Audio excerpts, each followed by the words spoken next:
Now in the next step, we are going to add more feature to this box, and to apply those features, we'll move our cursor into this modify panel, and then under the modify panel, you will find this tool that says fillet.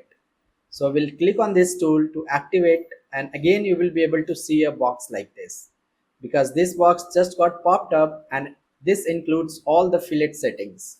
So the first thing is that we had to select the edges onto which we want to apply fillets. So I will select these two edges, these top edges of this box, and will make sure that only two edges are selected, and then under the fillet option I will give it a fillet values of 15.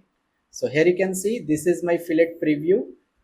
If I will just orbit it little bit, and that we can do using this tool that says free orbit. So we'll activate this free orbit tool, and you can see on both the edges we had applied this fillet. Now my orbit tool is active, so I will press escape from my keyboard one time. Now we are back into my fillet tool, and then I will press OK. Since I am happy with both the corners filleted, I will press OK. Here you can see my both corners just got filleted by 15 mm radius. Now in the next step, we'll add some chamfers onto these loop edges, and to do that again we'll move our cursor back to this modify panel, and here if we expand this modify panel, we'll find a new tool that says chamfer. I will activate this chamfer tool, and here you can see again a box will pop up with chamfer settings, and here also we had to select the edges where we want to apply our chamfer.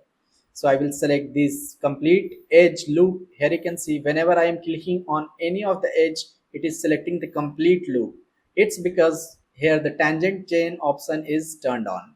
So we'll do the same. We'll orbit it little bit. We'll activate this free orbit tool, and then we'll orbit little bit towards backward, and then we'll press escape on my keyboard once, and then again I will also select this edge.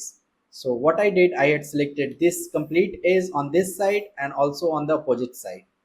Here I will specify the chamfer radius as 3.5, chamfer values as 3.5, and here you can see the preview. This is how it will be chamfered, and since I am really happy with the result, I will simply press OK to accept these values. And now if I will free orbit, here you can see this is the result we got.